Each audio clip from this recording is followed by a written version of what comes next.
hata katika jumla ya mambo yanayowasaidia wanadamu baina yao ni kukopeshana, kusaidiana, kukopeshana, kuazimana. Sasa watu watakao kuwa na adhabu kali mbele siku ya Kiyama ni wale watu kazi yao wanazuia huko watu kuazimana na kupeana na kusaidiana kwa jumla.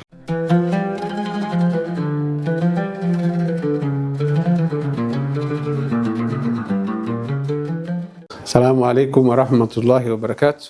Alaikum salam. Hapa ni Halal Charity TV. Leo inshallah tutazungumzia jambo muhimu sana katika Uislamu. Jambo lenyewe ni kutoa kwa ajili ya Allah, na shekhe ambaye tuko naye leo atakayetufundisha mambo ya kutoa kwa ajili ya Allah ni shekhe ambaye ako na uzoefu mkubwa, shekhe maarufu Kenya nzima na East Africa kwa ujumla. Kwanza ningeomba shekhe ujiintroduce. Assalamu alaikum warahmatullahi wabarakatuh. Alhamdulillah, tunamshukuru Allah subhanahu wa ta'ala kwa mara ya kwanza katika studio za Halal Charity nikiwa na ndugu yangu Bashir kwenye anwani nzuri kabisa ambayo amewaeleza. Inshallah tutakuwa pamoja kwenye muda huo. Shukran sana. Shukran. Fi sabilillah. Maana yake ni Bismillahir Rahmanir Rahim. Alhamdulillah wassalatu wassalamu ala rasulillah.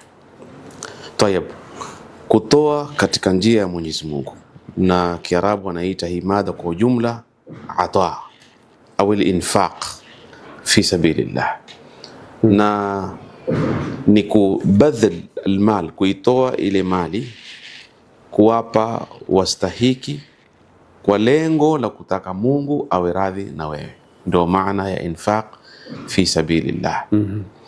Nikieleza kwa taarifu nyingine, kutoa ili pia watazamaji wapate kufahamu hili jambo. Ukiliangalia kwa upande mmoja unaliona lina mafungamano makubwa kabisa na akhira, na wakati huo huo lina mafungamano na maisha.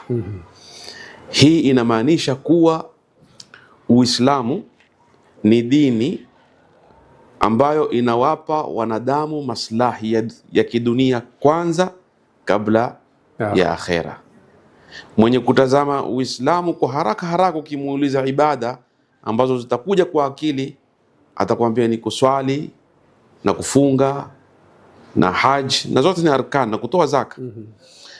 Lakini utaona Mwenyezi Mungu Subhanahu wa Ta'ala kwenye Qur'ani amelifungamanisha hili, kwa sababu hapa ndipo mwanadamu anapopata masdar ya nguvu.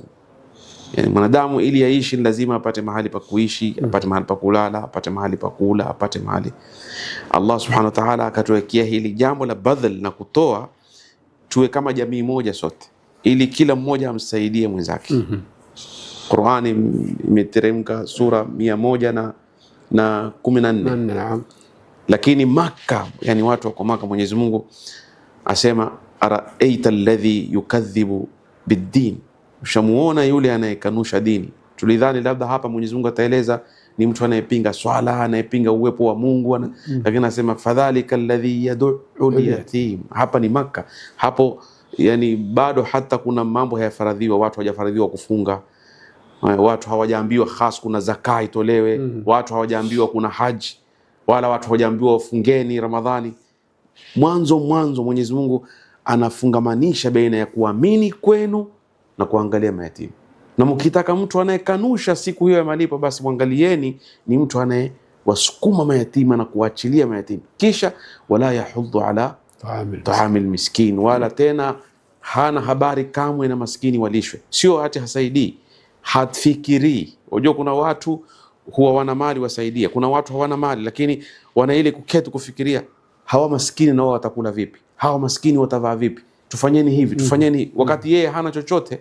Sasa Mwenyezi Mungu asema wala yahud, yeye hahimizi kamwe, wala hilo halipo kwenye akili yake, wala yahuddu ala taamil miskin. Kisha angalia mwisho, fawailul lilmusallin alladhina hum an salatihim alladhina hum yuraun wa yamnauna almaun, kwamba hata katika jumla ya mambo yanayowasaidia wanadamu baina yao ni kukopeshana, kusaidiana, kukopeshana, kuazimana. Sasa watu watakao kuwa na adhabu kali mbele siku ya Kiyama ni wale watu kazi yao wanazuia huko watu kuazimana na kupeana na kusaidiana kwa jumla. Naam, sasa sadaqa ina tofauti na zaka. Tayeb, kwenye Qur'ani Mwenyezi Mungu akija akitaja innama sadaqat lilfuqara walmasakin, hapa huwa imemaanisha zaka, japo imekuja kwa jina la sadaqa, lakini tofauti yake hapa ni kwamba ikija kuwa ni zaka inakuwa ni fardh yenye mpangilio maalum. Kwanza ni mtu ambaye anahitajika, ana mali ambayo imefika kiwango maalum, kisha mali ile imefikiwa na mwaka, kisha wale wanaopewa ni asnaf wenye sifa maalum. Ama sadaqa haina time maalum, haina mtu maalum, hamna kiwango cha pesa maalum, wala haina watu maalum. Ni kwamba ni ata, na sadaqa ni mtihani wa kuangalia mwenye imani ni nani. Nitakupa mfano, ni kama mfano wa swala ya faradhi na swala ya sunna. Mwenyezi Mungu alipozungumzia katika hadithi yake kwamba hakuna jambo linalonifurahisha kama mtu anapotekeleza faradhi na hatoacha muda kuendelea kufanya mambo ya sunna, yani ya kujitolea, mpaka nitampenda. Kwa nini? Kwa sababu huyu mmoja amefanya wajibu, huyu akasema la, sitaki wajibu peke yake, naongeza mimi. Yani mfano mzuri kabisa ni sharika yako hii mathalan. Uwe umeandika kazi watu waingie saa 2 mpaka saa 8 au masaa 8. Yule anayefika saa 8 kamili, huyo papo viroga vake ashatekeleza wajibu wake. Utamlipa sah. Lakini waonaje kuna mtu bwana asema mimi sitoki bwana, wa saa 2 yeye waja saa 1:30 ajitayarisha ile, na wakati watu watoka yeye ni wa mwisho. Yeye sema wacha kidogo niangalie kama kuna usafi na nini. Wewe kama mwenye sharika, ni yupi utakayempenda zaidi? Ni huyu wa pili. Huyu wa pili, kwa sababu yeye amejitolea, yani hakufanya kitu. Labda mtu mwenye kufanya faradhi yuona mimi labda nisipotoa zaka na adhabu kesho mbele ya Allah, nisiposwali swala mimi tariku swala nitachoma. Lakini kuswali usiku wewe hujalazimishwa, waweza ukalala na usipate dhambi pia, lakini ukaamka. Sasa hiyo ndio tofauti ya sadaqa na zaka. Sadaqa wewe itoa kwa sababu ni wajibu, ni lazima utoe kwa mwenye uwezo. Lakini sadaqa wewe hujalazimishwa kutoa, lakini ukasema mimi nitatoa sadaqa, na haina wakati maalum, ni chochote ulicho nacho. Bal tusema ile kutoa hata haina mafungamano na mwenye nacho, yafungamana na mwenye imani, kwa sababu hata kidogo ni kutoa. Naam, ndio nilikuwa naja kwa hiyo point ya pili. Huku kutoa ni lazima kwa matajiri peke yake ama mtu yoyote? Swali nzuri. Na lazima uwe na nia, yani utie nia, mimi natoa kwa ajili ya Allah, ama unatoa tu mawili kwa pamoja? Tayeb.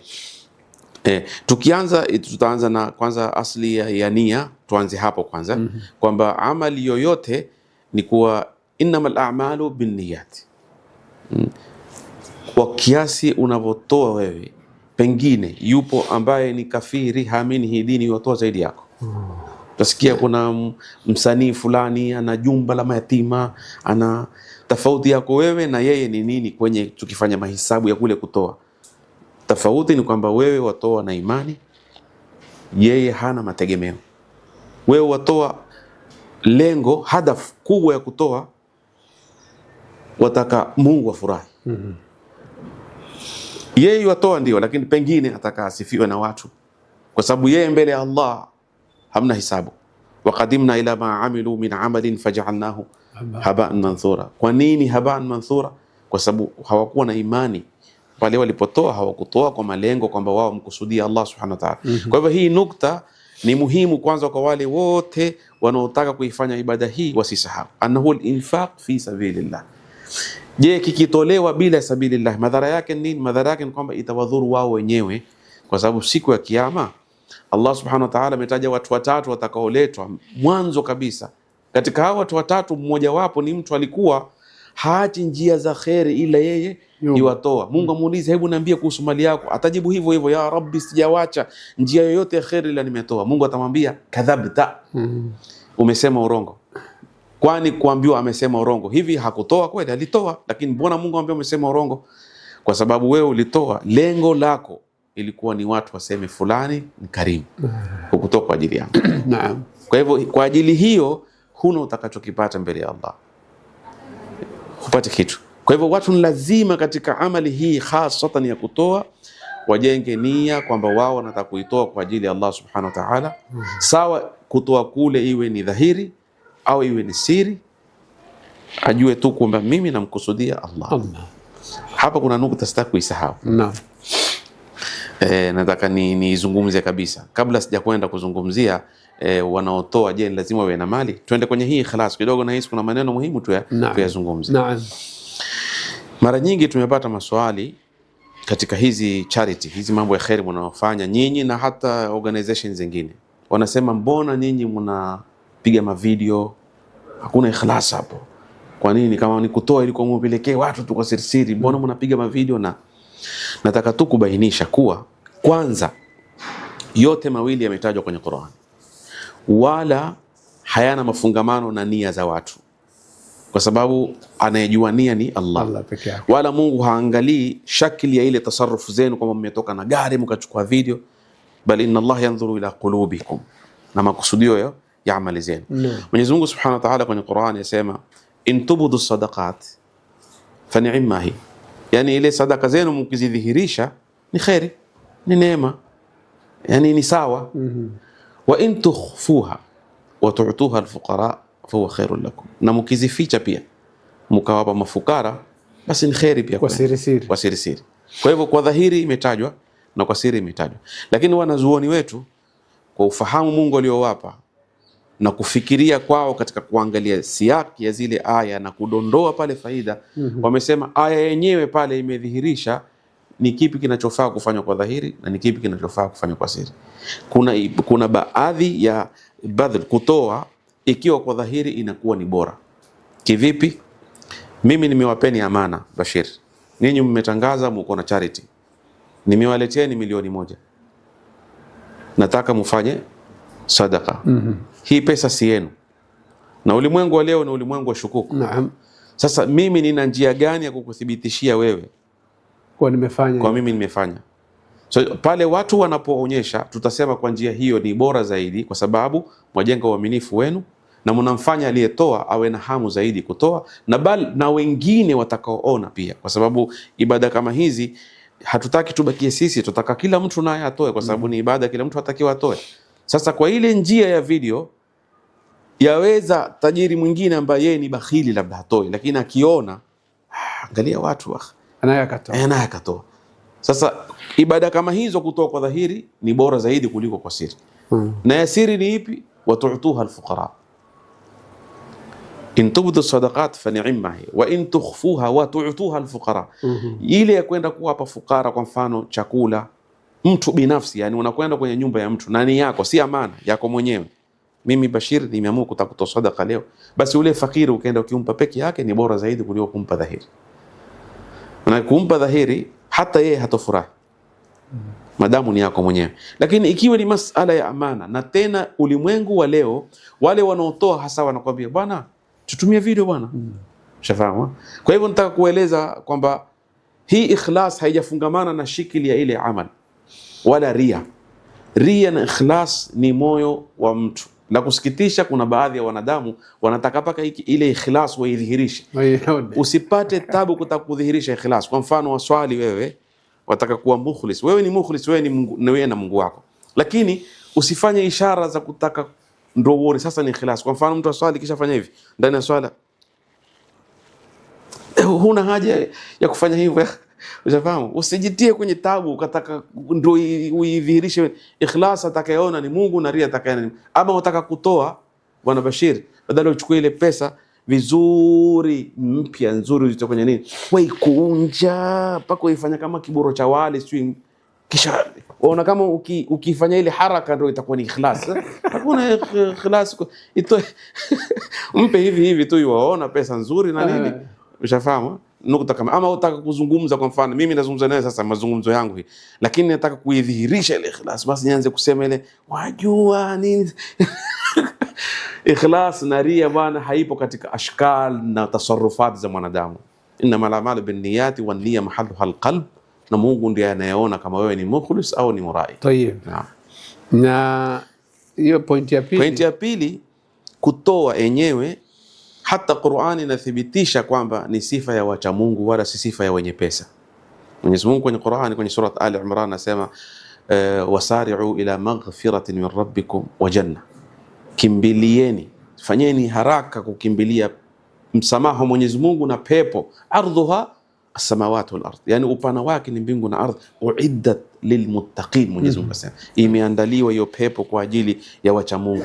Kisha hiyo aya Mwenyezi Mungu awaeleza wacha Mungu kina nani. Wa kwanza kabisa asema alladhina yunfiqun fi sarrai wal dharra, wale wanaotoa mali yao kwa wepesi na kwa uzito, kwa kingi na kidogo. Kwa hiyo ndio sifa ya wacha Mungu. Mcha Mungu siku zote ni mtoaji.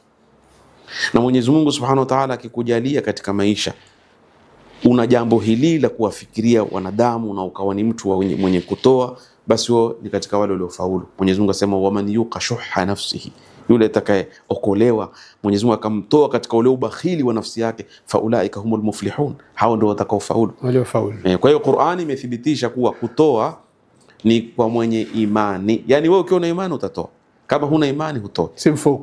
Si mfuko. Kwa sababu hata Mungu hakuweka kiwango kwenye kutoa kwamba ukitoa kingi ndio umepata thawabu, ukitoa kidogo. Mwenyezi Mungu ataka kuona nia yako kwa ulichokitoa. Inaweza kuwa shilingi yako ikapata ajr na milioni yangu isipate chochote. Tayeb, tukisonga mbele Sheikh, sadaqa na sadaqatul jari. Tayeb, kuna tofauti hapo. Tayeb, sadaqa ni sadaqa am, lakini ukisema sadaqa jariya yenyewe imejieleza, sadaka yenye kuendelea. Na hapa lazima pia tueleze watu wapate kufahamu, kwani ile ya kawaida haiendelei ama yaendelea vipi? Tayeb, kuna nama sadaqa, yani kukua kwa ile sadaka. Sadaka yoyote inakuwa yoyote, hata kama si sadaqa jariya. Kivipi? Mwenyezi Mungu Subhanahu wa Ta'ala asema kwenye Qur'ani,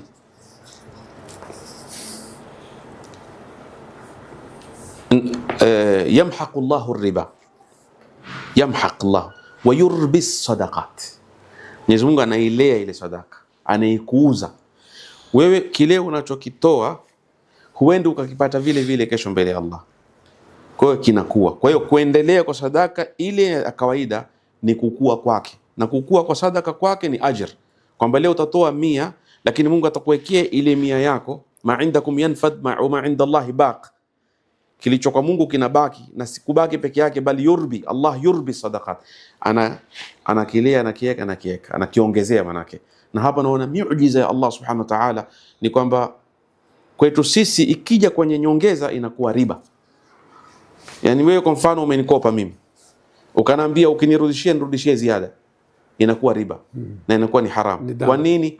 Kwa sababu mimi dhaifu na nyongeka na nadhurika, na wewe unaendelea. Lakini kwa Mungu hakuna riba, bali Mwenyezi Mungu asema man yuqridu Allah qardan hasana, mwenye kumkopa Mungu. Mwenyezi Mungu asema man dha alladhi yuqridu Allah qardan, nani atakayemkopa Mungu mkopo mwema, fayudha'ifahu lahu, ili apate kumwongezea. Kwake haiwi riba kwa sababu Mungu ni tajiri, ghani na amejitosheleza. Naam. Sasa sadaqa jariya ya ile ya kuendelea iliyokusudiwa katika dini ni ile ambayo wewe siku utakufa amali zako zitakatika, kama hadithi ilivyosema Mtume sallam, man idha mata ibn adam inqata'a amaluhu, amali zake zote hukatika. Ukatika vipi? Kwa sababu wewe ushakufa, hakuna chochote kingine huwezi fanya amali.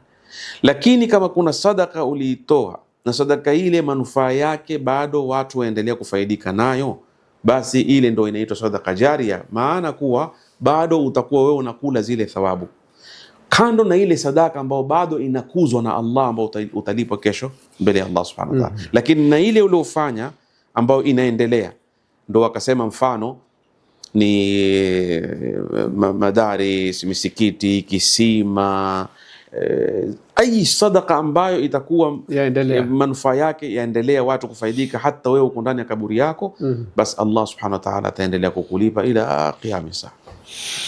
Sheikh, mambo ni mengi, maswali ni mengi hapa, inshallah I hope tutakuwa tuna muda wa kuyamaliza. Na wakati gani mwafaka wa kutoa? Kwa nini watu wengi utaona wanatoa Ijumaa ama wengine wanalenga Ramadhani? Ni kuna hadithi yoyote ama kuna amri yoyote kwa wakati huu ndio utapata zaidi ama? Tayeb. Kwa nini watu wanasubiri nyakati fulani? Ni kwa sababu Allah subhanahu wa ta'ala kwa rehema zake kuna amefadhilisha baadhi ya nyakati, amefadhilisha baadhi ya watu, amefadhilisha baadhi ya maeneo, amefadhilisha baadhi ya zama. Hii ndio mpangilio wa Allah. Wanadamu hatupo sawa. Mungu amewafadhilisha manabii, Mungu amewafadhilisha ulama, qul la yastawi alladhina ya'lamun wal ladhina la ya'lamun. Na ikija katika maeneo, huwezi ukasema Maka ni sawa na Mtwapa.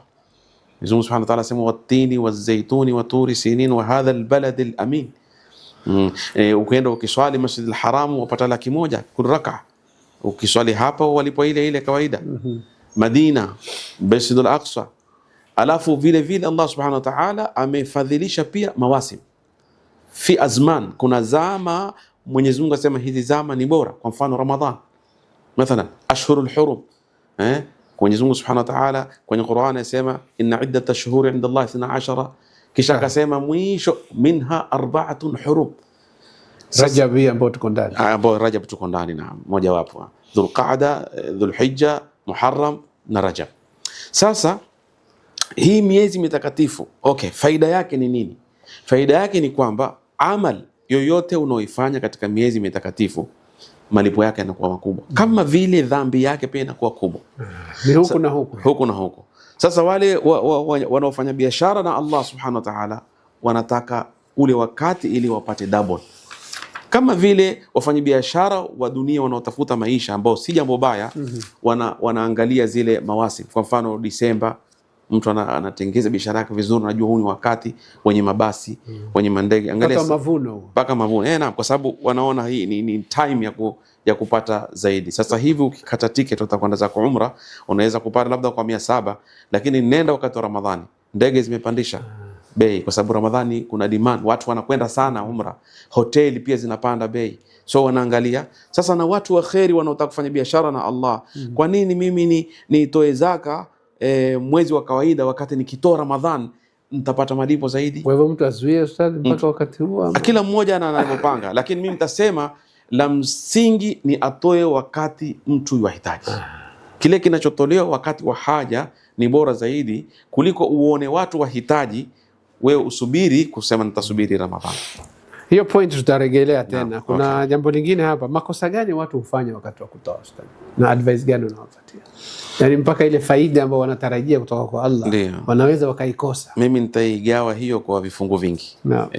Kwa experience yangu naona kuna makosa mengi watu wanafanya na wanakosa faida nyingi mbele ya Allah. Ikiwa moja wapo, jambo la kwanza, watu hawajui ni wakati gani bora wa kutolewa zaka au sadaka pia.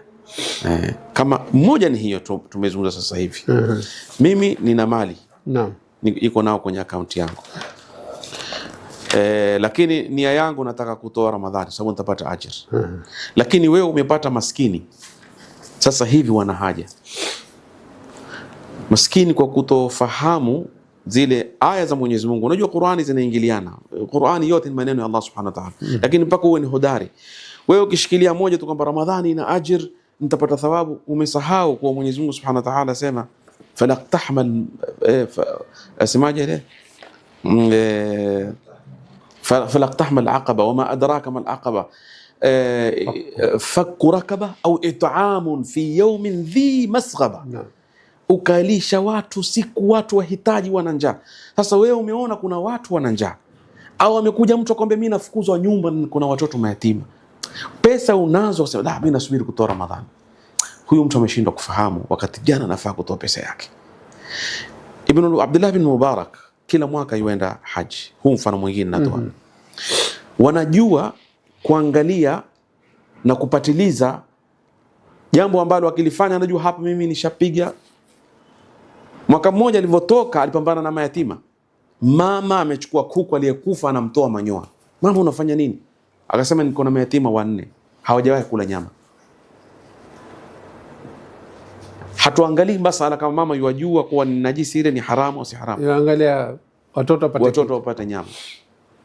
Abdullah ibn Mubarak ghafla baada muda mchache aonekaniwa arudi nyumbani kwake. Sio mituaga wenda haji ya sunna, sio haji ya faradhi, haji ya sunna. Akasema nimefanya lililokuwa zaidi ya haji. Abdullah ibn Mubarak hadha alim kabir, mwanachuoni mkubwa. Nimefanya lililokuwa zaidi kuliko hiyo haji ya sunna. Nini? Asema nimepata mayatima, watu wana njaa, ile pesa yangu yote gharama nimeumpa yeye. Angalia watu wanavyojua. Sasa leo utaona watu kila mwaka, sio haji ya sunna, umra, anakwenda umra kila mwaka Ramadhani. Si vibaya, mwenye kwenda umra ni fardh, yani ni sunna ambayo ina malipo makubwa. Kwenda umra Ramadhani ni ibada muhimu, ni ibada muhimu. Lakini je, ni muhimu zaidi kuliko kuwa kuna familia hawana futari? Si muhimu. Hili la kuwasaidia hawa familia hawana futari katika mwezi mtukufu Ramadhani, hata tukifanya hisabu hizi ambazo tunazozifahamu, wewe ukiwa utafunga tu, waweza kunitajia mimi idadi ya thawabu utakazopata kwa ibada ya kufunga? Hakuna. Asomu li wa ana ajzi bihi. Na Mungu akiahidi kwamba mimi ndiye nitakayelipa, waweza kumfikiria Mungu ni kama tajiri fulani? Kwa hiyo malipo yake ni Allah, ni makubwa. Je, ikiwa funga yako moja utalipa sawa na funga za watu 10, utakuwa ni malipo gani mbele Allah? Makubwa. Sasa wewe unapokwenda umra uenda peke yako, lakini wewe umeacha kwenda umra, umefuturisha familia ya afrad 10. Unajua kuwa Mungu atakulipa ni sawa thawabu zako na funga za watu 10, na kama uliowalisha ni 20, na kama uliowalisha ni 50. Kuna vijiji vingapi leo ndani ya Ramadhani hawana vyakula? Wewe kila mwaka unakwenda umra unaspendi zaidi ya $5,000 au zaidi hapo, wengine pengine mpaka 10,000 wengine wanaspend mazawadi na nini. Pesa ile kwa nini hulishi nyumba 2-3 za mayatima wakapata chakula? Ni kutofahamu. Nukta nyingine pia ili watu wapate kufahamu, huu ni tena sana, mtu anampigia simu, shekhe, mimi nataka kuchimba kisima, lakini kwa sani yako niangalie mahali kuna msikiti. Sharti hiyo anaweka akili yake inamwambia kwamba ile maji kitawadhiwa, lakini Mtume asema afdhalu sadaqa saqyul ma, ni kunywisha maji. Je, kama niko na mahali ingine hakuna msikiti lakini watu wahitaji maji, mimi sitaki bwana, mimi nataka mahali kuna msikiti watu wapate kutawadha. Yani ameona ile maji kitawadhiwa ni bora zaidi kuliko watu kunywa maji. Hadha khala, na haya ni makosa mengine. Tuchukulie mfano mdogo tu, kijijini mathalan hakuna msikiti, ndio hawaswali wale watu, waswali, wamekosa maji, wataka kuswali, watafanya nini? Tatayamma. Swala haiwezi kupotea kivyovyote, wataswali kwenye banda, wataswali barabarani, wataswali na udhu wao, kwa sababu Mtume asema ju'ilat liya al-ardu kullaha masjidan wa tahura, mimi na umma wangu tumefanyiwa ardhi hii ndio msikiti wetu na ndio tahara yetu. Maji yapo tutatawadha, hakuna tutatayamma. Maji ya kunywa hakuna, maji ya kunywa hakuna, tutakunywa mchanga sisi? Sasa ipi bora, kujenga msikiti kuwapa watu maji wanaohitaji maji ya kunywa, au kwenda kuwajengea msikiti kisima? Ama watu wanafikiria pengine kisima kwenye msikiti pengine ajira yake ni zaidi kuliko kisima ambacho kitachimbwa ambapo si kwenye msikiti labda. Wallahi, ajiri ya kuwachimbia wasiokuwa na maji ni kubwa zaidi kuliko kuchimba kisima msikitini na watu wana maji. Kwa hivyo lazima watu wafahamu. Kwa hivyo haya ndio makosa yanayofanyika ambayo yanawakosesha watu ajira kwenye hili la kutoa. Swali moja naona ushanijibu hapa sasa hivi. Sadaka bora, Sheikh. Sadaka bora ni nyingi. Mtume asema afdalu sadaqa saqyul ma, lakini wanazuoni wasema hii haifungu, inaweza kuwa sadaka bora ni zaidi ya maji. Kwa hivyo sadaka bora ni ile ambayo watu watakuwa wahitaji. Mimi nimekwenda katika kijiji, sadaka bora ni saqyul ma, lakini hawana shida ya maji, wana shida ya msikiti, itakuwa pale sadaka bora ni msikiti. Hawana madrasa, itakuwa sadaka bora pale ni madrasa. Ni kama vile sasa hivi Mombasa, kama kuna kitu Waislamu watakiwa wafanye kwa ujumla ni yale ambao sisi hatuna. Mimi nalaumu anayejenga msikiti kwenye mji ambao kuna misikiti 10 na haijajaa bado, akaenda akajenga msikiti wa 11, na wakati huo huo kwenye familia ile au jamii ile hawana hospitali. Kwa hiyo sehemu ile itakuwa hospitali ni bora hata kuliko msikiti. Huwezi kusema lakini msikiti bwana, man bana baita lillah. Je, watu wahitaji msikiti pale? So msikiti iko pale. Msikiti iko pale. Lakini ukijenga hospitali utasaidia wangapi ambao pengine wangekosa uhai? Mungu hajasema kwenye Qur'ani wa man ahyaha fakaannama ahya an-nasa jami'an. Kwa hiyo hapa kidogo inahitaji watu wabadilishe mawazo yani kwenye. Tayeb, tukisonga mbele Sheikh, wanawake na kutoa. nao umetajwa vipi katika sadaka? Allahu akbar. Sasa kwanza tukianza kwenye Qur'an, Mwenyezi Mungu Subhanahu wa Ta'ala kwenye malipo habagui baina ya wanaume na wanawake, na Mwenyezi Mungu Subhanahu wa Ta'ala asema man amila salihan min dhakarin au untha wa huwa mu'min falanuhyiyannahu hayatan tayyiba, yoyote atakayetenda mazuri awe ni mwanamume au mwanamke na ana imani, tutampa maisha mazuri na tutamlipa malipo yake. Kwa hivyo baina wanaume na wanawake, kila wanachohimizwa wanaume wanahimizwa wanawake. Lakini kwa nini wanawake? Ni kwa sababu, na hili lazima tulizungumza ili watu wapate kufahamu, wao wanatushinda sana sana sana, hasa katika himma ya kutoa. Sijashiriki mkutano wote wa kutoa, ila wanawake huwa wanakuja wengi na wanatoa sana, na sijaona masharii baina ya wanaume na wanawake, ila masharii za wanawake, project zao zinafanikiwa haraka kwa sababu wanatoa haraka. Na la ajabu ni kuwa wengi wao wanapewa na waume zao, lakini la ajabu ni kwamba hao wanaume wanaotegemewa hawana himma zaidi ya wale wanawake walionao. Juzi wanawake peke yao wametenga more than 10 million kwa ajili ya Palestina na Gaza, Mombasa hii, ambao wanaume hatujaona wakilifanya hilo. Ama indirectly wanaume wako hapo. Lakini kwa nini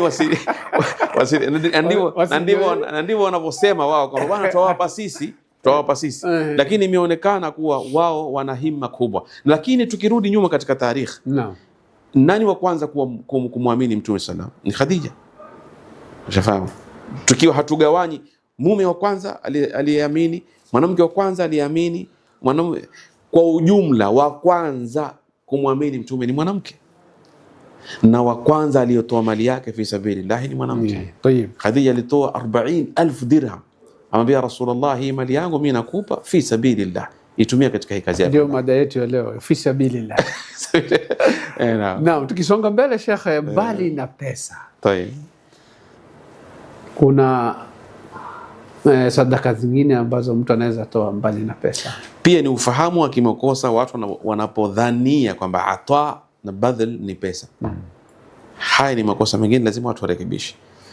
Mtu hutoa akiwezacho, na chochote ambacho utakachokitoa kinufaishe, hiyo huitwa ni kutoa fi sabilillah.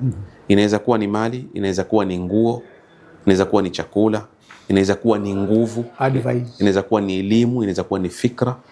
Na hapa kuna mfano mzuri ambao labda watu pia hii itawapa hima kutoa, na napenda sana kueleza mfano huu.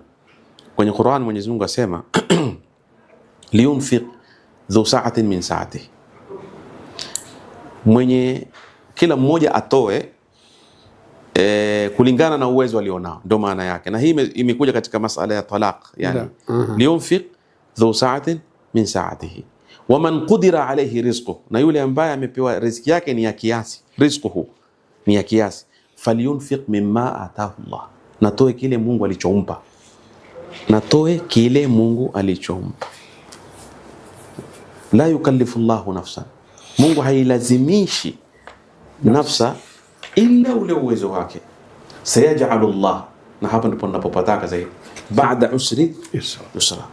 Baada ya nini? Baada kuwe umetoa hata chochote kile. Kumbe hii kutoa hufanya mambo yako pia yawe mepesi. Watu wengi hawaelewi. Na mfano katika aya hii mzuri kabisa ni wa Nabii Allah Musa. Nabii Allah Musa alipokuwa yukimbia kutoka Misri akaenda zake kule Madian, yani yeye huo alitoka kule ana hofu, ni wanted, ni watafuta, ataka kuuawa. Kwa hivyo ana hofu, amekwenda mahali yeye ni mgeni, hajui mtu. Alichoweza kukifanya, alikaa katika aliona mahali tu mti hivi akakaa. Akaona watoto wa kike wamekwenda kufanya nini? Kuchukua mali. Lakini wamesimama. Akauliza, nyinyi mbona hamfanyi chochote, mmekuja kufanya nini?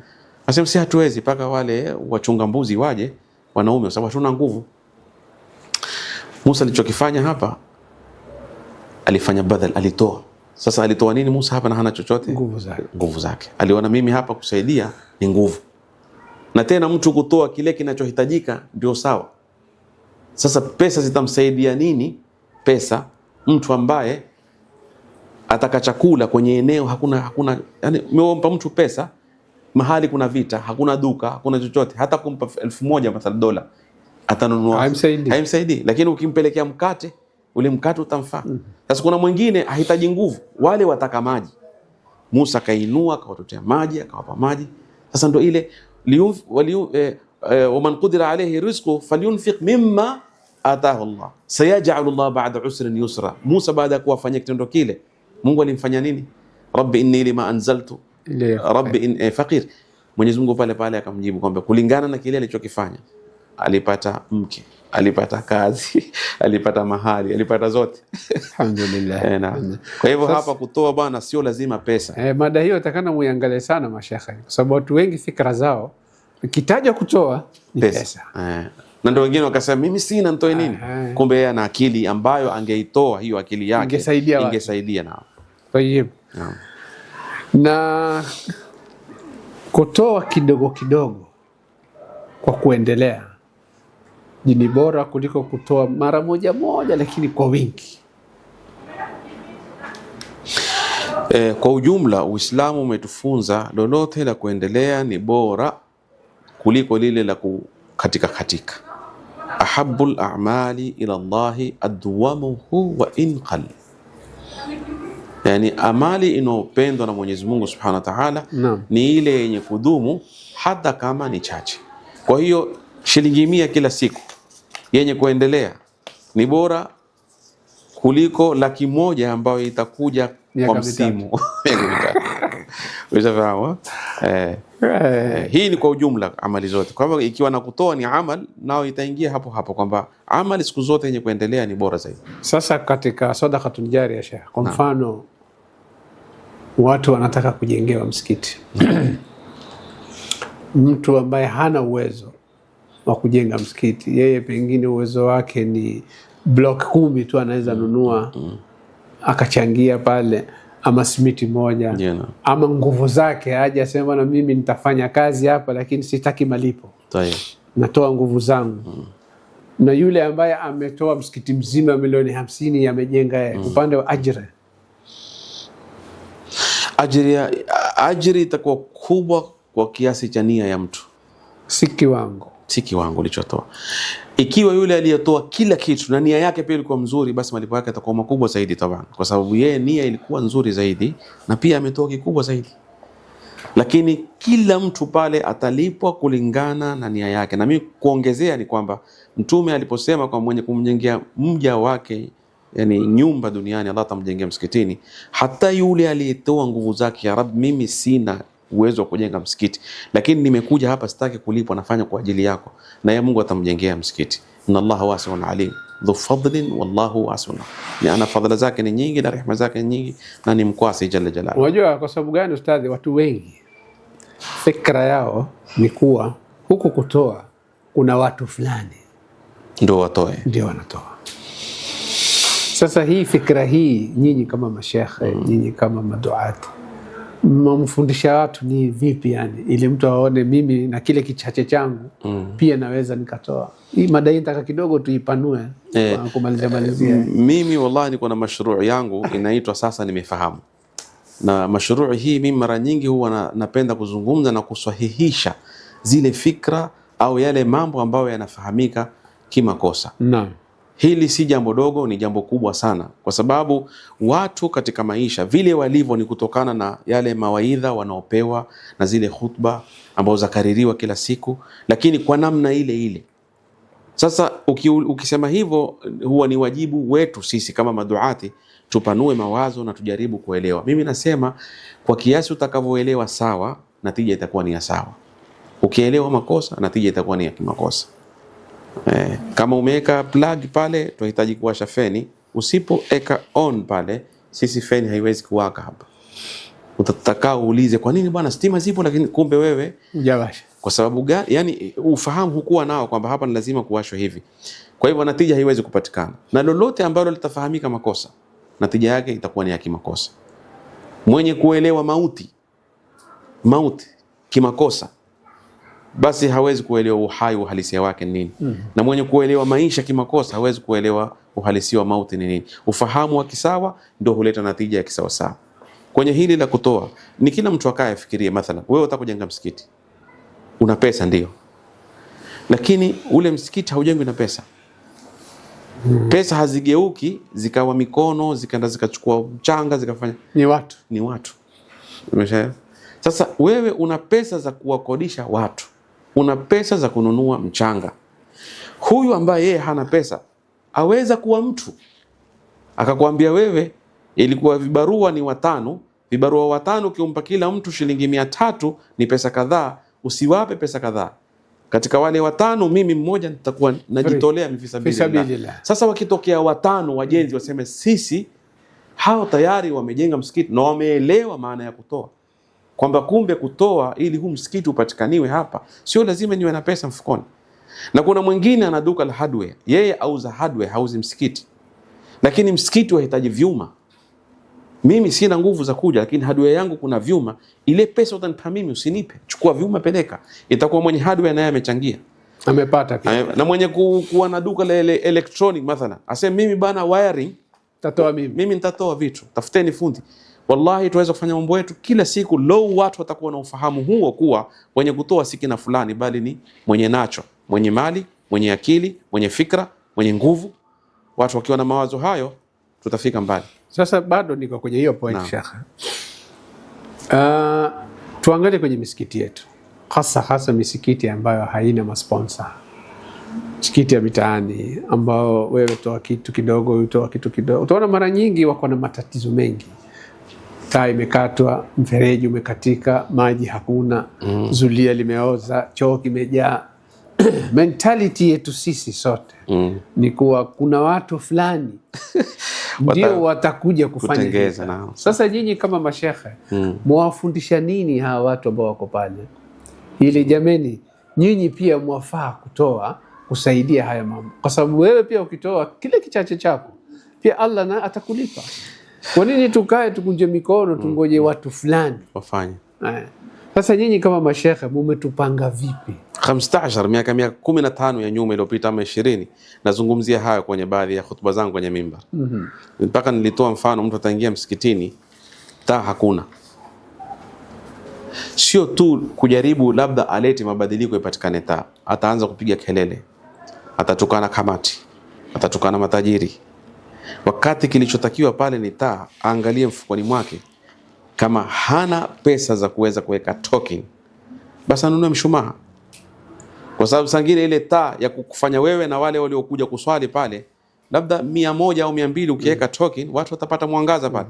Lakini imesaidia nini ulipoanza kulaumu kamati? Si hii si nyumba ya Mungu? Kwani wewe hutaki kupata thawabu?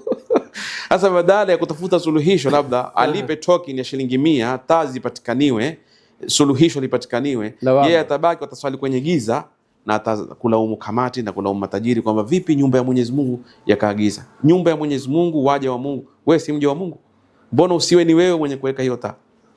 So yani ni fikra za hitajika kubadilishwa kwa watu. Ni jukumu letu kweli. Ndio kakwambia kwamba yahitaji yani taghyir al-khitab au al-afham na tashihu al-afham, kubadilisha baadhi ya mambo ambayo yameeleweka kimakosa yaeleweke kisawa. Tutaweza kubadilisha mambo mengi sana. Inna Allah la yughayyiru ma biqaumin hatta yughayyiru ma bi anfusihim. Sasa bado niko hapo Sheikh. Naona bado kutaka kusema nyinyi mashekhe. Si nyinyi, sisi. Sasa niko sisi. Okay, tayeb. Yani ndugu zetu hawa ambao si Waislamu wako na mikakati kila siku katika wiki, utaona wanahimizana kutoa. Bwana, mimi naenda kufanya ibada leo, lazima nipeleke kitu kidogo. Mtoto wangu, watoto wangu 2 watatu, kila mmoja yapewa ni shilingi 20, shilingi 10, nenda katoe pale. Fikra kama hii mimi ninavyoiona ni yetu sisi. Kwa nini sisi hatufanyi kama hao? Kwa nini tusiwahimize kila msikiti, mfano mseme kuanzia Ijumaa hii tunataka kila mtu akija hapa alete sadaka yake. Kisha kusiwe na maswali. Wajua hilo ni point nilikuwa nataka kukuletea. Sisi maamuma, wajua tuna mambo ya kunyosha vidole. Jana tulikusanya shilingi 5,000. Wiki iliyopita tulikusanya 10,000. Hizi pesa zaenda wapi? Sijui wadipata sana. Mimi kama mwenye kutoa, nitakana nikisha kutoa kazi yangu imeisha. Ndio na. Ushafahamu? Nyinyi mkisha kutuconvince, ushatufundisha bwana kutoa ni sadaka, ni muhimu, itakusaidia wewe hapa na sasa sisi maamuma hii fikra ambayo tuko nayo ya kuanza kunyoshana vidole, mbona Sheikh Yusuf amenunua kanzu mpya, inaonekana ni mchango wetu wa jana, ndio mbona amebadilisha simu. Sasa nyinyi kama maduati, swali hili mlichukulia? Mazingira ndiyo yanaolea watu. Mimi nitakwambia kitu, wewe umesema wale maamuma wanaotoa kisha huketi wakauliza zile pesa tulizotoa zinakwenda wapi. Sasa mimi nikuongezee, mara nyingi wanaouliza huwa siwahi kutoa kabisa. Huwa hata watu wakitoa yeye hakutoa kitu. Hao ndio wenye matatizo. Tena huwa wakali na huzungumza kwa ukali. Ukimuuliza basi wewe ulitoa ngapi, yeye hakutoa chochote. Hizi inaweza kusema ni tarbia ambazo watu wameelewa nazo, na siwezi pia kulaumu upande mwingine kwamba kwa nini wanakuwa na dhana mbaya. Dhana mbaya inajengwa kulingana na yale mambo yanayokaririwa kila siku. Ni kweli kuna watu pia hawakujipanga katika zile pesa wanazokusanya, hawakuwa na mikakati ya wazi. Mimi nimeingia kuzungumza nawe sasa hivi, umeniambia nini? Wewe uko na charity yenu Al Halal. Mmoja katika miza ya charity yenu, nyinyi mfanya mambo kidhahiri. Lakini ukumbuke kuna watu hawana hiyo, hawako transparent unavyosema. Pesa zatoka, hawana hata labda kila mwezi asimame mtu atangaze kwamba zile pesa mlizotoa mwezi jana tumefanya hii hapa, tumefanya hii hapa, hata kama ni kubandika posta zile kwamba tumefanya hii, kimya tu. Kwa hiyo kuna watu watauliza, mwanadamu ndivyo alivyo, akthar shay'in jadala, atauliza. Sasa ikiwa nyinyi pia hamuna mipango, tusilaumu upande moja, lazima tulaumu kote. Lakini labda mimi nikujibu swali la kwanza hili, mbona sisi hatui kama wengine wa kupanga hii mikakati na kuhimiza watu kutoa, tukawa tuna. Sasa mimi nitakujibu. Kuna msemo Arabu wasema kullu ina'in bima fihi yandah. Naam. Kila chombo hulia kwa kutoa sauti ya kilichomo ndani. Hii chupa ina maji. Mimi nikiitingisha hivi siwezi kusikia sauti ya vijiwe, nitasikia sauti ya maji. Na nikitia mawe nitasikia sauti ya mawe. Msemo huu wa Arabu wanaotumia kuwa tasarufati za mwanadamu inatokana na kile anachokifikiria kwenye akili yake. Kama akili yako wafikiria mambo makubwa, wafikiria maendeleo, yataonekaniwa kwenye vitendo vyako na maneno yako. Sisi kama jamii zetu, fikra zetu sisi zipo kwenye kuteta na kulaumiana. Tumeshughulishwa toka mwanzo wa Ramadhani mpaka ije Ramadhani nyingine, sisi ni vita tu vya sisi kwa sisi, kutuhumiana, kushambuliana. Hatuwezi kufanya mambo yanayofanywa na watu kwa sababu ndani ya akili zetu hatuna hayo mawazo. Wewe wataka hamu yako, wataka Mtwapa mwakani wenye kusoma maulidi waishe, mubaki nyinyi ambao hamsomi maulidi, na wenye kusoma maulidi na wao fikra zao mwakani mawahabi wote waishe. Sasa ikiwa juhudi yake mwanzo mpaka mwisho anafikiria vitu kama hivyo, anajishughulisha na hiyo, hatuwezi kufanya yanayofanywa na watu makubwa ambayo yatatutoa sisi sote kwenye matatizo. Masala ya kielimu, masala ya kijamii, tarbia kwa watoto wetu, mambo haya ya ata ya kutoa elimu, watoto wetu wasome zaidi.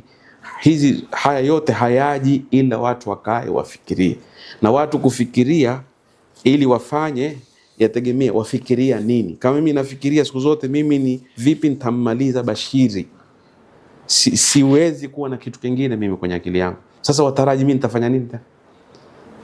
Sasa hayo ndo, hizo ni nasema ni moja wapo ya sababu ambazo zimetupeleka sisi nyuma, tukawa hatuwezi. Leo kama tungerakiz fikra zetu kwenye kuangalia jamii, tungekuwa tuko mbali sana. Sasa mimi shekhe, nawarushia nyinyi mashekhe maduati ambao nyinyi ndio wenye kutuongoza, bila shaka na masuala yako juu yenu. Mambo kama haya tutastop lini? Yani tutafundisha watu kutoa, yani iwe ni free, mtu haulizi maswali, anatoa tu. Kuna rafiki yangu mmoja alienda Malaysia. Malaysia ni nchi tajiri ya Kiislamu. Asema siku ya Ijumaa huwa kuna kibengi na watu matajiri na nchi tajiri. Kibengi kimeletwa hapo. Huyu atia kitu chake yampa mwenzake. huyu atia kitu ampa mwenzake. Yani kile kibengi chatembea mpaka msikiti wote, hakuna anaelazimishwa. Na kila mtu amejipanga, mimi lazima nipeleke kitu. Fikra hii kwa nini tusianzishe? Kwa nini misikiti yetu tusifanye mambo kama? Kwa nini tusiwe na mashindano kwenye mambo haya? Msikiti huu bwana, mara hii wamekusanya 10,000 Ijumaa hii, sisi Ijumaa ijao tutawashinda hao. Yani katika mambo haya ya kutoa. Na mimi nina imani, pengine unaweza ukanisaidia hapo, matatizo mengi ambayo tuko nayo sisi katika jamii tunaweza tukayaondoa kupitia huku kutoa kwa ajili ya Allah, bila kuangalia yaenda wapi. Kama kuna walimu wa madrasa, hiyo ni point ambayo sitaki kuizungumza leo, lakini acha nigusie kidogo. Walimu wa madrasa, kuna waadhini kwenye misikiti, yani mtu hana pato shekha, na watu waje msikitini pale, mzazi apeleka mtoto wake kwa mwalimu wa madrasa, lakini ukiangalia yule mwalimu, yule muadhin, yule imam hapati kitu cha maana, na akikosea kuswalisha tu wachukumu utaanza kukosoa pale. Sasa mtatubadilisha vipi nyinyi kama maduati? Hasa tuanze hili la kutoa hili. Jambo la kwanza ni watu kufunzwa kuwa wewe unapotoa unatoa kwa ajili ya Allah subhanahu wa ta'ala, na ikiwa ulichokitoa wataka Mungu akulipe, yule utakayempa atakapokitumia hilo huulizwi wewe wala halikuhusu wewe. Labda pesa zetu zaenda kufanywa nini bwana? Si kazi yako wewe. Hukwenda kutoa kanisani bwana, wala kwenye baa. Wewe umetoa msikitini, umeambiwa hii ni sadaka. Hilo ni jambo la kwanza, kwamba watu wafundishwe kuwa ili usiwe na maswali mengi, jiulize wewe watoa kwa ajili ya nani, na ulipotoa ulikuwa unataka nani akulipe? Je, kutoa kisha urudi kutaka kujua, kuuliza na haingii katika ile Mungu aliposema enyi mlioamini la tubtilu sadaqatukum bilman wal adha, haingii katika adha, kwamba wewe unatoa kisha baadaye unamkera yule imamu kila siku. Hiyo jambo la pili ni tufundishwe sisi ambao labda tusimamia kukusanya zile pesa, tuwe na mipangilio, hata huyo mmoja mwenye huo wasiwasi tuweze kumtoa kwa kuona yale tunayoyafanya kwa uwazi. Maana zile pesa pia tukizikusanya kusipokuwa na mipangilio, hali itabaki vile vile. Na mimi naona zaidi sisi pia tumefeli kwenye mipangilio. Kuna watu wametushinda kwa mipango na sisi tumeharibikiwa kwa sababu hatuna mipango. Kwa hivyo huku tuhimizwa na kufundisha watu namna ya kutoa, na huku pia hata ikibidi ni kusoma kwa wataalamu wanaojua kuendesha mambo, tusome ili yale mambo yawe vizuri, kwa sababu dini yetu tutaka mambo yetu tukiyafanya yote yaende vizuri. Ama masala ya imamu uliotaja ambayo imenigusa pia, mimi natoka huko na niko na experience na nimekuwa imam misikiti 3 kwa muda wa miaka mingi. Mtu hana ambi chochote, lakini ni mambo yanahitaji kurekebishwa, kwa sababu thamani ya mtu ni imani yako. Imam ana thamani gani kwako, ndio utajua nimpe nini kulingana na thamani alionayo, hata kama uswali nyuma yake. Lakini kama wewe wamdharau, huwezi ukasema huyu anahitaji kikubwa, kwa sababu kwako wewe hajakuwa na thamani imam. Ndio pale utaona msikiti uswali watu 500, watu 500 wote wako tayari kumlaumu imamu kwa kosa dogo atalifanya msikitini, lakini wao wameshindwa kumwangalia imamu mmoja kwenye kuangalia nyumba yake na familia yake. Imamu ni mmoja, watu ni 500. Yani tukizungumza watu wa msikitini peke yake pale, wakisema kila mmoja toa 1000 peke yake, hizo ni 500. Tutarudi pale kwa kutoa ustaz. Ndio tuko hapo. Ndio hapo imamu atapata gari yake nzuri, atapata nyumba yake na atajihisi kweli mimi nimeheshimiwa. Lakini watu 500 hawamtambui imamu mmoja, lakini wataka imamu mmoja atambue watu 500. Imamu gani yule jeuri, shaweza kupita kukusalimia bwana, hakukusalimia, wajua yuawaza nini, unafikiria nini? Watoto hawajakula, wewe utakumlaumu yeye. Mbona nyinyi watu 500 mkweza kumfikiria yeye mmoja? Sheikh, hiyo ni mada ambayo nataka siku yake. Lakini hii mada ya kutoa, mimi ningependa nyinyi kama maduati mngekutana katika mikutano yenu, katika mazungumzo yenu, mungetuhimiza, mungeanzisha kuanzia mahali. Mfano sasa hivi tuko 2026 Rajab bana, kila msikiti jameni, tuanzeni mfuko ambao utatusaidia sisi. Hasa ukiangalia misikiti mingi haina kitu ya ni shida tu, watu wanalia Unaona? Na mimi naona zaidi yani si njia ya watu kutoa, bali ni ule ufahamu kwanza ukite kwenye akili za watu. Si tuko na mfano mzuri mathalan wa One Foundation. Yule alikuja na ile fikra adhim, shilingi moja nani tamshinda? Lakini natija yake sio vile ilivyotarajiwa. Inatokana na nini? Inatokana na vile fahamu za watu. Na nataka jambo, sijui kama umeliandika kuniuliza, ambalo ni muhimu katika kusahihisha fikra za watu. Hii sadaka unapotoa, nani anafaidika zaidi? Hii ni nukta muhimu tuizungumzie. Sijui kama una swali lako tuiwache mwisho ama zungumza. Tumalizia bado mambo mawili. Haya, sasa ili watu wawe na moyo wa kutoa, mimi naweza kuwa na uzito kukufanyia wewe kitu, kwa sababu naona kama wewe upata maslahi. Mimi nikitoa, nikikupa wewe, mimi naona wewe wafaidika. Lakini Uislamu watuhimiza sisi kuwa mkono wa juu ni bora kuliko mkono wa chini. Mbona hatutakuwa kutafsiri mkono wa juu ni bora kuliko mkono wa chini? Vipi? Ni kwamba wewe ukitoa, kumbe wewe unayetoa unapata faida zaidi kuliko yule unayempa. Huu ni ufahamu mwingine, ukieleweka utabadilisha watu mawazo na wataanza kutoa. Okay, mimi nakupa wewe, vipi mimi nipate zaidi? Kwa sababu mimi nikikupa wewe nimemkopa Mungu.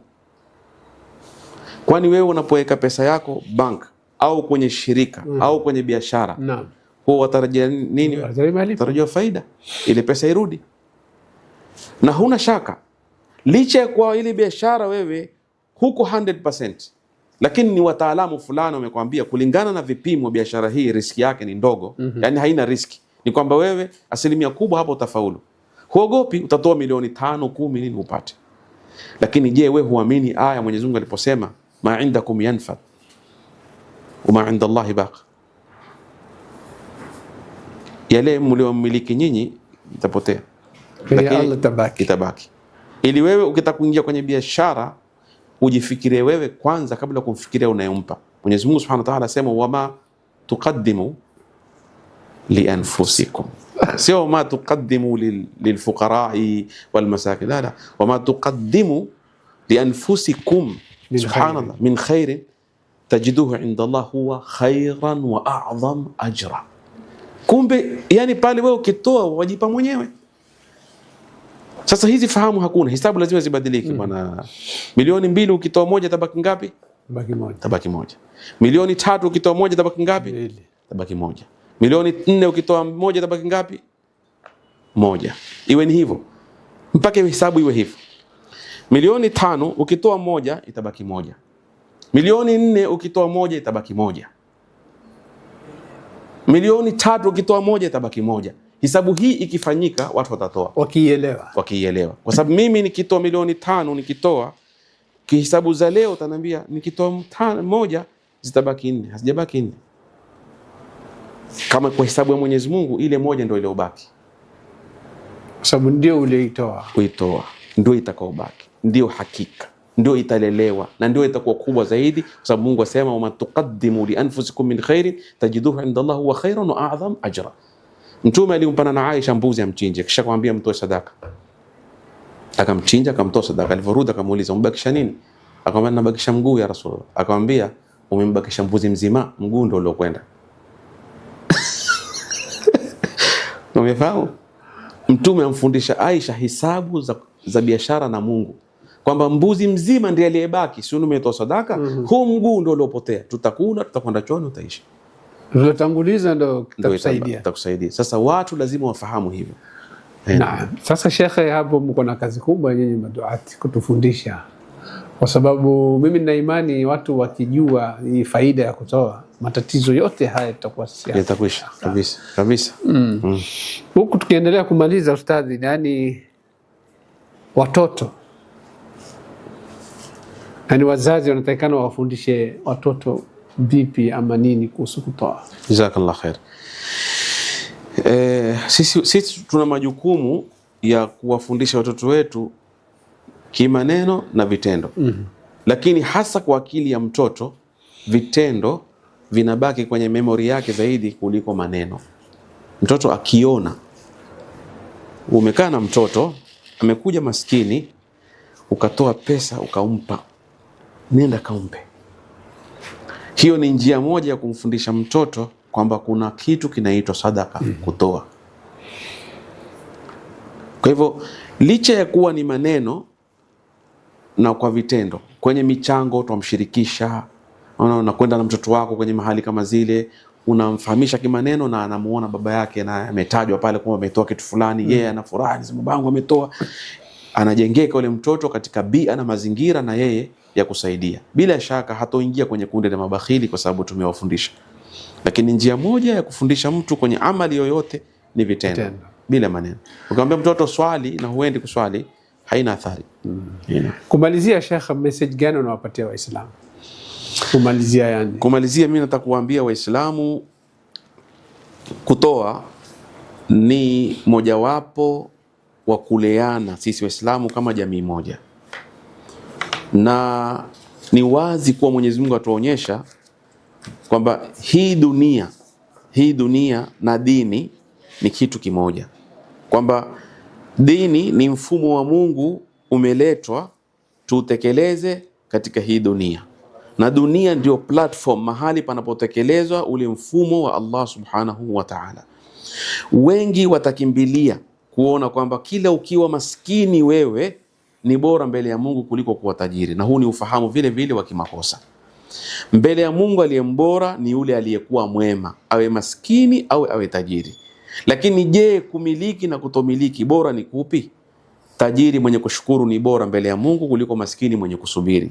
Na moja labda katika sababu ni kwa sababu wewe ukiwa utafanya kazi umiliki kwa muono wa kwamba mimi natakiwa niwe ni mchango katika jamii wa kusaidia wanyonge, basi bila ya shaka utafanya mambo ambayo thawabu zake zitakuwa ni kubwa, kwa sababu natija ya ile ulichokimiliki, kama ni akili, kama ni elimu, kama ni mali, waliweza kufaidika wengi. Maswahaba wengi waliobashiriwa pepo walikuwa ni watu wana mali, lakini mali ile hawakuimiliki katika nyoyo, waliimiliki mikononi. Nyoyo zilikuwa ziko kwa Mungu, wakazitumia zile mali kwa ajili ya Allah. Abu Bakar Siddiq, Umar bin al-Khattab, Salman al-Farisi, Abu Ubaida Amir bin al-Jarrah, Abdurrahman bin Auf, Talha, hawa wote ni watu wa peponi kama alivyotuthibitishia Mtume sallallahu alaihi wasallam, lakini wamefanya mijambo makubwa na mpaka leo athari yake ipo, kina Uthman bin Affan na wengineo. Kwa hivyo tukitaka kujenga madaris, tukitaka kujenga mahospitali, tukitaka kwenda kufanya ibada kubwa za haji na umra, tukitaka kulea mayatima, haya yote yanahitaji sisi tuwe na uwezo wa kutoa na ufahamu kwamba mwenye mali atoe mali, mwenye nguvu atoe nguvu, mwenye akili atoe akili, fikra yani, mwenye elimu atoe elimu. Tukishirikiana sote kwa jambo hili la badhl, basi tunaweza kuipanua jamii yetu kwenye nyanja zote, tukawa sisi hatumhitaji yoyote, na tunaoyatarajia mbele ya Allah ni makubwa zaidi na pepo ambayo haina mwisho. Mimi nitakomea hapa. Wa sallallahu ala nabiyina Muhammad. Watazamaji, alhamdulillah rabbil alamin, tumefika mwisho wa kipindi chetu, na mada yetu ya leo ilikuwa ni kutoa kwa ajili ya Allah fi sabilillah. Na Sheikh alhamdulillah ametufundisha, ametuonyesha, ametukumbusha sana kuhusu kutoa. Kwa hivyo sisi kama watazamaji, kama wasikilizaji, mimi ningetoa advice kuanzia sasa hivi inshallah, tusitoe mikono yetu kwenye mifuko, tuhakikishe tumetoa kwa ajili ya Allah, ndio umma wote ufaidike kwa ujumla. Kwa hayo machache, shukran wa jazakumullahu khair.